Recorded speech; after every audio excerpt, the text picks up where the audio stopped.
Hey, welcome back to Eli the OBD Tech. It's gonna be a little quick video based on this P0441 EVAP system and correct purge flow. This vehicle also has a P0420 catalyst system efficiency below threshold bank 1. Might do another video based on that code. For now, it's just P0441. I've already determined what is causing this P0441. From experience, the two main possibilities that cause this code is a faulty fuel cap that either has a bad seal or even a pressure check relief valve. And then secondly would be the canister purge valve that either goes bad electronically or mechanically. So so I'm gonna go out there and show you guys real quick, some of the quick checks to determine a bad canister purge valve on this 2012 Kia Optima 2.4 liter engine. All right, guys. So I'm here under the hood now. So I'm gonna show you guys a couple tests to test this canister purge valve. The first test I'm gonna do, I'm gonna use the handheld vacuum pump connected to the vacuum port side of the canister purge valve. So you must remove this hose that connects to this port, which is the hose that goes to your intake manifold, as you can see there. Alright, so pretty much a good working canister purge valve should always hold vacuum. So here we go. I'm going to go ahead and try to pump it up anywhere from 5 to 10 inches of vacuum. Here we go.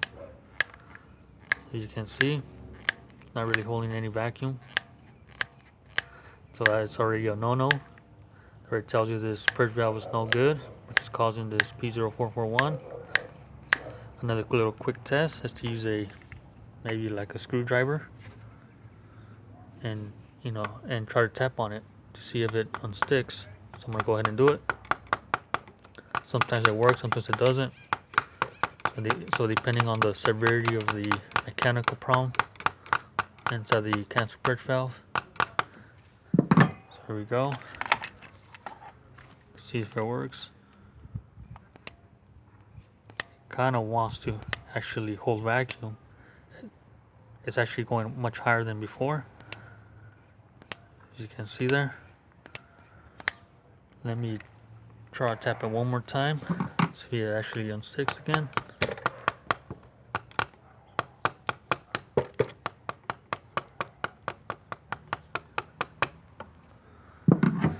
There we go. So with no luck, I couldn't make it hold vacuum. Alright. So that already tells you this canister purge valve is faulty. Another test would be actually connecting this vacuum hose back to its port and then connecting your handheld vacuum hose into the other side of the port, which is right here. This is your can hose or can port. So let me set up and I'll show you guys. And pretty much disconnect your electrical connector to your canister purge valve. Disconnect it. Turn the vehicle on. And if there's actually a problem with the canister purge valve, you'll be seeing actually vacuum being sucked, and your needle should be going up, and that's actually a no-no once again,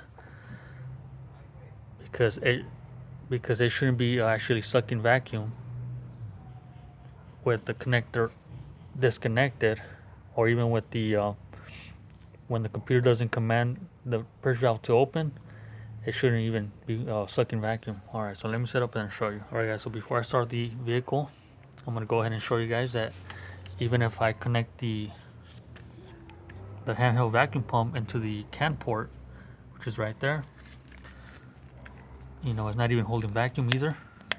So pretty much a good, like I said before, like a good working canister purge valve should hold vacuum, and either port on either side of the ports, either the can port or the vacuum port, which I'll show you in a bit. There you go. So I'm going to start the engine. So once I start the engine, this needle shouldn't be sucking vacuum. Why? Because I have the connector unplugged, as you can see there. hopefully the camera can pick it up. Here's the connector unplugged. So here we go. Alright guys, so with the vehicle at idle,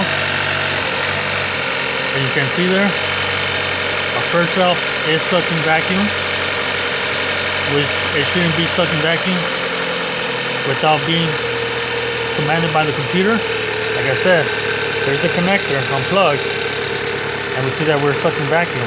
We're above around 17 inches of vacuum. So that already tells you this purge valve is bad.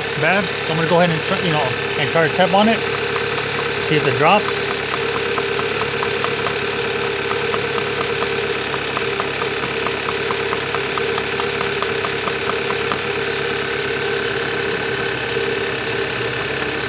With no luck.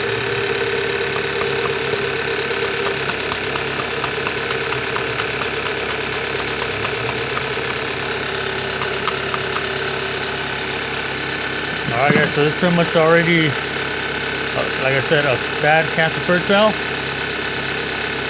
I'm going to go ahead and show you guys also the test for the fuel cap.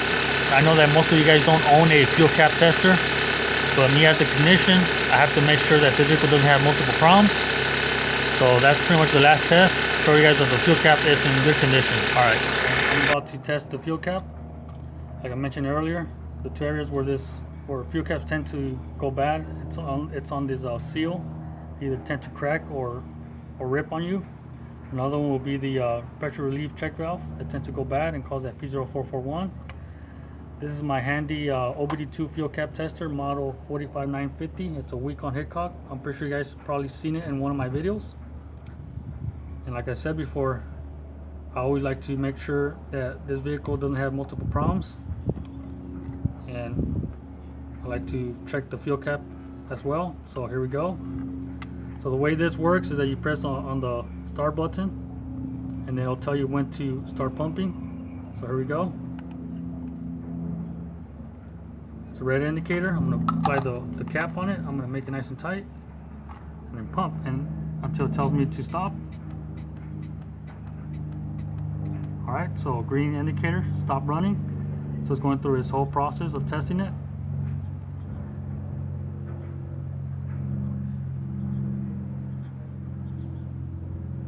As you can see, blinking green, passed. So this fuel cap, it's in good shape. So it's not causing a P0441. So the only one it's causing it's that cancer purge valve. Alright. Alright guys, so I almost forgot to show you guys a good working cancer purge valve.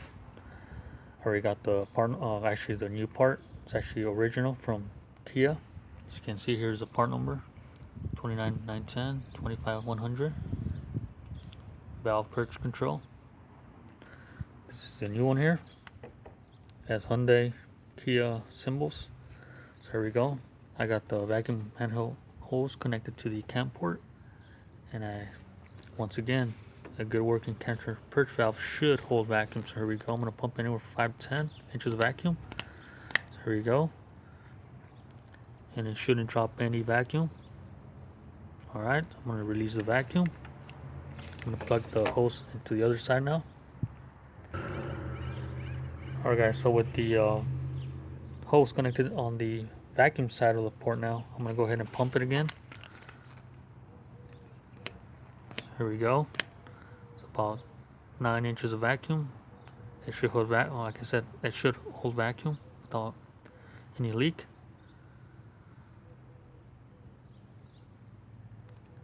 Alright, so that pretty much tells you that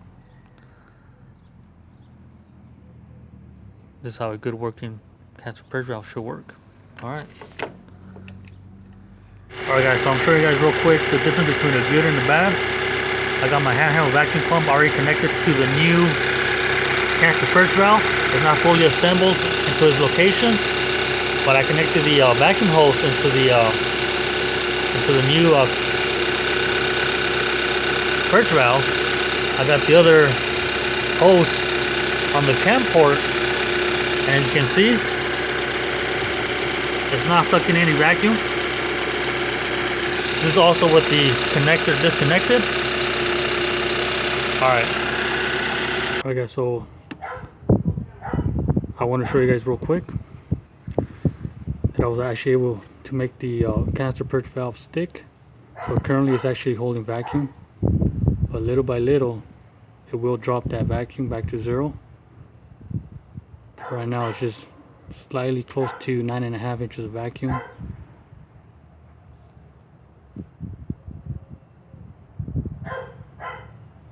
So in other words, this is actually mostly like an intermittent type problem, where sometimes the solenoid does work properly, sometimes it doesn't.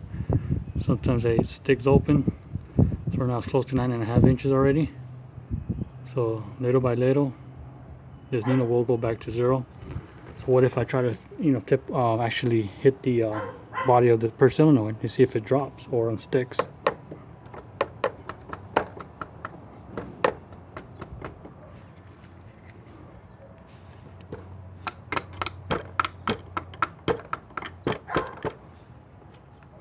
Currently I cannot make it unstick.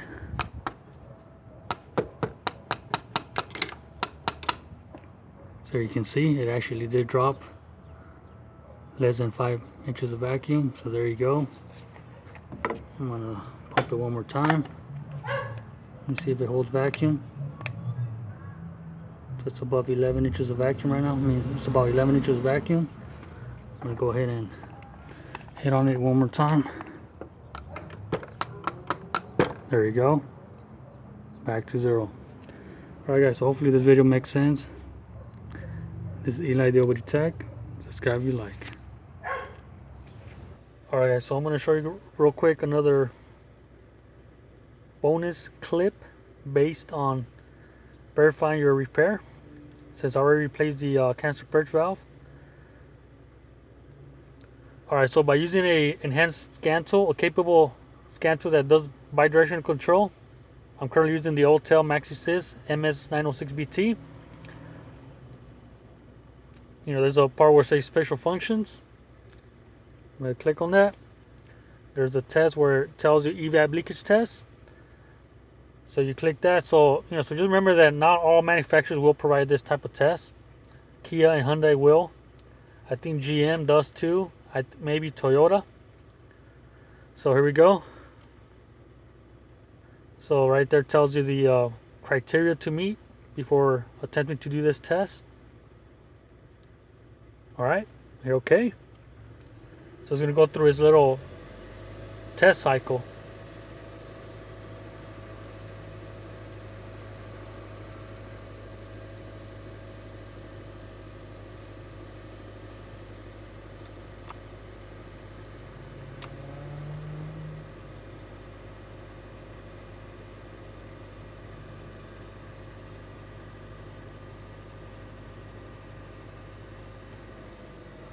Alright, so after 28 seconds, we have our test results. Tests completed and no leakage detected. So that's pretty much another way to verify your repair after replacing a component on your EVAP system. Alright guys, so thanks for watching.